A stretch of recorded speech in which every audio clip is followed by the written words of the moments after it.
Assalamualaikum warahmatullahi wabarakatuh. Salam sejahtera bagi kita semua. Salam Om Swastiastu, Namo Buddhaya, salam kebajikan. Yang saya hormati Ibu Khofifatur Rahma Adi selaku dosen pembimbing mata kuliah strategi pembelajaran dan juga teman-teman yang berbahagia. Di sini kami dari kelompok 5 yang beranggotakan saya sendiri, Aprilia Melinda Solihah, dan Refki Marsida akan mempresentasikan tentang model pembelajaran Student Facilitator and Explaining. Pada video kali ini akan ada 2 poin pembahasan sebelum menginjak kepada contoh video pembelajaran. Yang pertama yaitu pengertian model pembelajaran Student Facilitator and Explaining. Yang kedua, langkah-langkah penerapan model pembelajaran Student Facilitator and Explaining.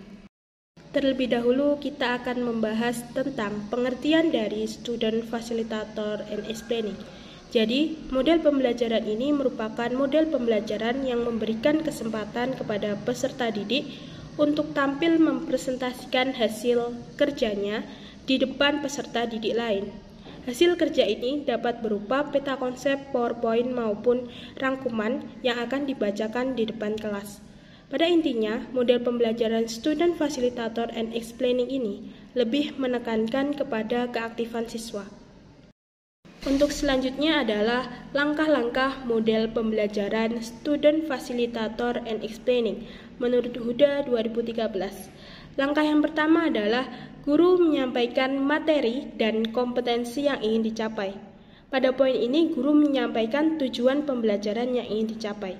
Yang kedua, guru mendemonstrasikan atau menyajikan garis besar materi pembelajaran. Yang ketiga, guru memberikan kesempatan kepada peserta didik secara bergiliran untuk menjelaskan kepada peserta didik lainnya melalui peta konsep atau bagan yang ingin dibuat. Yang keempat, guru menyimpulkan ide atau pendapat dari siswa. Yang kelima, guru menerangkan semua materi yang disajikan saat ini. Dan yang keenam, penutup. Pada langkah-langkah model pembelajaran Student Facilitator and Explaining ini terdapat langkah utama yaitu pada poin ketiga, di mana pada poin ini guru itu memberikan kesempatan kepada peserta didik untuk bergiliran menjelaskan kepada peserta didik lainnya. Hal ini menjelaskan bahwa model pembelajaran ini itu menekankan kepada keaktifan siswa. Baik, untuk selanjutnya kita akan membahas terkait dengan poin kelebihan menurut Hidayati dan Nur dalam Saifuddin dan kawan-kawan 2015, di mana disampaikan terdapat 6 poin. Yang pertama adalah siswa diajak untuk menerangkan kepada siswa lain.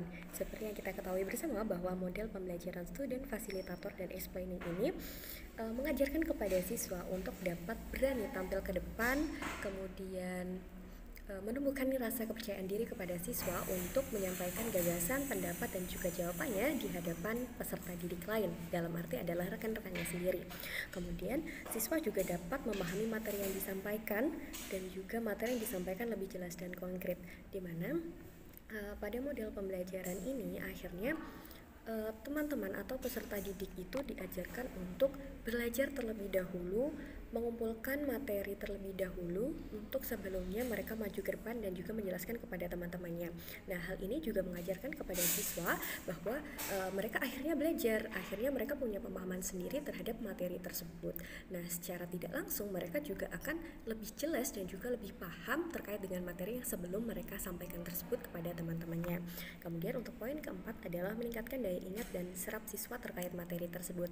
Nah, model pembelajaran ini punya kelebihan, yaitu punya jangka panjang terhadap daya ingat siswanya, mengingat bahwa model pembelajaran ini mengajarkan siswa untuk maju ke depan, sehingga apabila peserta didik mendapatkan materi yang serupa, akhirnya mereka punya daya ingat bahwa saya pernah tampil di depan membacakan, menyampaikan materi terkait hal ini, jadi mereka lebih ingat seperti itu. Kemudian memacu semangat siswa dalam kemampuan menjelaskan materi, dan poin terakhir adalah mengetahui kemampuan siswa dalam menyampaikan ide atau pendapatnya. Nah, terkait dengan model pembelajaran ini, akhirnya guru tahu, ternyata siswa tersebut, peserta didik tersebut punya potensi untuk berani tampil ke depan, punya rasa percaya diri, bahkan juga paham ternyata menjelaskan materi yang sudah ditugaskan kepada dia. Kemudian kemudian mampu menjelaskan materi tersebut dengan baik di hadapan teman-temannya. Untuk selanjutnya kita akan membahas terkait dengan kekurangan dari model pembelajaran student facilitator dan explaining menurut Hidayati dan Nur dalam Saifuddin dan kawan-kawan 2015, di mana disebutkan ada 5 poin. Yang pertama adalah pendapat siswa kemungkinan bisa sama. Nah, seperti yang sudah dilakukan oleh kami berdua bahwa ketika kami menyampaikan terkait tugas kepada anak-anak, kita memberikan tugas kepada peserta didik, ternyata ketika mereka maju, mereka membuat peta konsep dengan berbagai macam sesuai kreativitas mereka, namun ternyata kebanyakan adalah peta konsep yang dibuat oleh mereka itu sama poin-poinnya gitu. Jadi seperti itu. Kemudian siswa tidak terlalu aktif, itu poin kedua. Dan yang ketiga adalah siswa yang malu tidak mau tampil.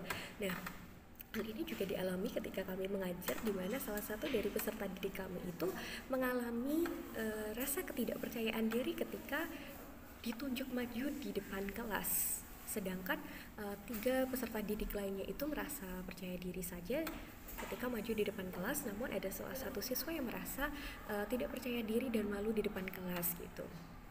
Kemudian yang poin 4 adalah tidak semua siswa punya kesempatan yang sama untuk maju dan mendemonstrasikan.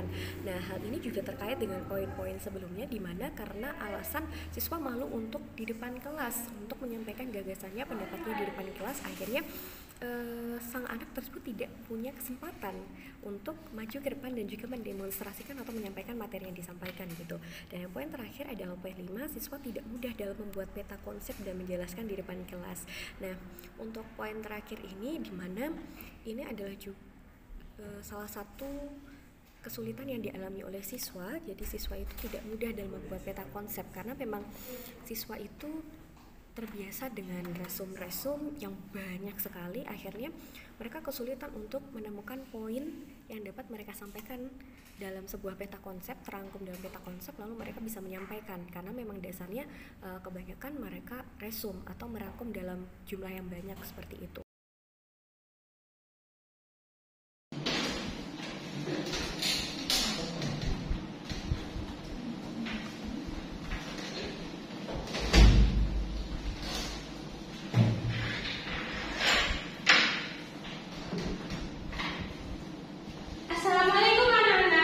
Waalaikumsalam. Selamat pagi. Pagi. Gimana kabarnya hari ini? Alhamdulillah, luar biasa. Allahu Akbar. Yes. Ada yang nggak masuk tadi? Ada Bu, siapa? Dewi kenapa Dewi? Sakit Bu. Oh, Dewi sakit. Oke, kita doakan semoga Dewi cepat sembuh gitu ya. Amin. Oke, untuk memulai pembelajaran pada hari ini, alangkah baiknya kita mulai dengan berdoa sesuai dengan gaya masing-masing. Berdoa ya. Doa selesai. Oke, sebelumnya saya mau bertanya nih kepada teman-teman sekalian. Kira-kira masih ingat nggak materi pembelajaran yang dilakukan minggu lalu? Itu letak geografis. Ini letak geografis. Letak geografis itu apa sih Mas Ate? Letak apa ya? Lupa buku. Di bawah benua dan dua samudra, benua apa itu? Pasifik dan India. Asia dan Australia. Balik kebalik katanya. Oke, terus kira-kira letak Indonesia sebelah utara itu mana saja sih? Oh, Mbak Iman. Oke. Sebelah utara itu terletak perbatasan Indonesia sama Malaysia, Singapura sama Oke. Terus ada lagi berbatasan dengan apa lagi? Selatan mungkin? kalau di selatan itu berbatasan sama Timor Leste sama Australia. Sama Samudra Hindia juga. Oke, terus Kalau sebelah barat itu sama Samudra Hindia. Kalau sebelah timur. timur itu sama Papua Nugini. Sudah? Sama Sudah. Oke. Samudra Pasifik. Oke. Berarti teman-teman masih ingat ya pembelajaran minggu lalu. Untuk kemudian pada hari ini kira-kira kita akan bahas apa? Ada yang tahu? Itu sumber daya. Oke. Ya. Oke. Untuk hari ini kita akan mempelajari terkait dengan potensi sumber daya dan juga kemaritiman yang ada di Indonesia. Jadi kenapa sih kita mempelajari potensi sumber daya alam dan maritim? Jadi tujuannya supaya kalian itu bisa mengklasifikasikan dan menganalisis sumber daya alam dan juga sumber daya maritim. Itu ya Bu ya. Untuk kemudian saya mau bertanya kepada teman-teman sekalian, ada yang tahu nggak sih sumber daya alam itu maksudnya apa sih? Ada yang tahu? Silakan. Mbak Imam, mungkin sumber daya alam itu apa? Hasil dari alam. Betul. Hasil dari alam, ada lagi? Hasil dari alam. Terus ada lagi? Mungkin segala sesuatu yang ada di alam dan itu kita bisa dapatkan oleh manusia. Oke, jadi secara sederhananya kita dapat mengartikan bahwa sumber daya alam itu adalah segala sesuatu yang disediakan oleh alam, kemudian hal itu dapat dimanfaatkan oleh manusia karena dapat memenuhi kebutuhan manusia. Nah, terkait dengan potensi sumber daya alam yang ada di Indonesia itu ternyata ada banyak gitu. Mulai dari airnya yang melimpah, kemudian juga ada tanah yang subur, kemudian ada berbagai jenis batuan, kemudian ada berbagai sumber yang berasal dari hutan dan juga tambang seperti itu. Nah, kemudian untuk mempersingkatnya lagi nanti terbagi lagi menjadi dua saja, kayak potensi sumber daya alam yang ada di hutan dan juga tambang. Untuk selanjutnya adalah kita akan belajar tentang potensi sumber daya maritim. Di sini teman-teman ada yang tahu sumber daya maritim yang ada di Indonesia apa? Apa Mbak? Terumbu karang, betul sekali. Rumput laut, betul. Perikanan, betul. Jadi sumber daya maritim yang ada di Indonesia itu ada 3, yaitu perikanan, rumput laut, dan terumbu karang. Kenapa perikanan disebut potensi sumber daya maritim? Ada yang tahu? Karena bermanfaat bagi manusia. Karena bermanfaat bagi manusia. Yang lain? Karena jumlahnya melimpah. Betul, karena jumlahnya melimpah. Jadi perikanan itu kenapa disebut potensi sumber daya maritim di Indonesia? Karena perikanan di Indonesia itu populasinya terbanyak di dunia. Nah, pada hari ini nantinya saya ingin meminta teman-teman sekalian untuk menuliskan kira-kira persebaran potensi sumber daya alam dan juga kemaritiman yang ada di Indonesia itu di daerah mana aja sih? Nanti teman-teman bebas mau membuat resume atau mau membuat peta konsep terserah. Jadi mau dari hutan, mau dari tambang, kemudian dari perikanan dan lain sebagainya terserah. Nanti saya memberikan waktu 10 menit. Nah, setelah 10 menit teman-teman nanti silakan untuk maju ke depan ya, menjelaskan apa sih yang ditulis teman-teman. Oke, seperti itu. Ada yang belum paham? Yes. Itu tugasnya bikin kata konsep sama resume nggak apa-apa, Bu, jadi 2 gitu. Ya, nggak apa-apa, terserah nanti. Mas sampai maju pakai kata konsep, nanti buat catatan, buat belajar pakai resume juga nggak apa-apa. Ada lagi? Udah. Oke, silakan dikerjakan. Oke, sudah 10 menit. Gimana? Sudah selesai semuanya? Sudah, Bu. Oke, silakan yang mau maju. Angkat tangan. Oke, Oke, Mbak Irma, Yo. Oke. Sekarang jelaskan, kamu itu menggambar peta konsep seputar apa? Seputar terkait sumber daya alam dan juga sumber daya maritim. Di sini sumber daya alam ada 2, hutan dan kayu. Dan untuk sumber daya maritim sendiri ada 3, yaitu perikanan, terumbu karang, dan rumput laut. Seperti itu, Bu. Sudah? Oke, kebetulan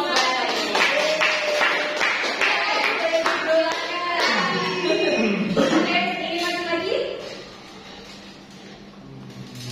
Mas aku silakan ya. Siap ya? Silakan ya, Mas.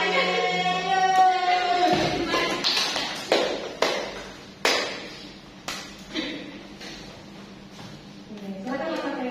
Jelaskan. Iya. Jadi di sini tuh saya menulis sumber daya alam ya. Itu ada hutan dan tambang. Untuk yang hutan itu kayu kering, kayu kering dan kayu meranti itu saya browsing asalnya dari Papua sama Sulawesi. Terus untuk ada lagi kan sumber daya alam kan banyak kan, ada hutan, terus habis itu sama tambang. Nah, untuk yang tambangnya sendiri itu saya ambil minyak bumi. Minyak bumi contohnya itu di Jawa, yaitu di Wonokromo sama di Cepu.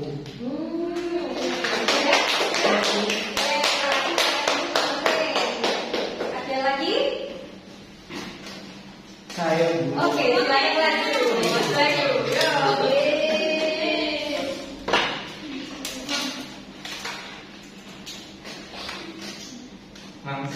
saja ya. Iya, ini kan kita belajar mengenai sumber daya alam dan juga sumber daya maritim. Nah, saya membagi sumber daya alam itu menjadi dua, yaitu yang dapat diperbarui sama yang enggak diperbarui. Untuk hutan itu contohnya seperti kayu. Nah, untuk kayu biasanya itu kayu jati banyaknya itu di Blora kalau nggak salah ya. Mungkin bisa dikoreksi kalau salah. Kemudian untuk tambang biasanya itu di Papua, ya Papua benar sekali yang sampahnya sekarang sudah 49%.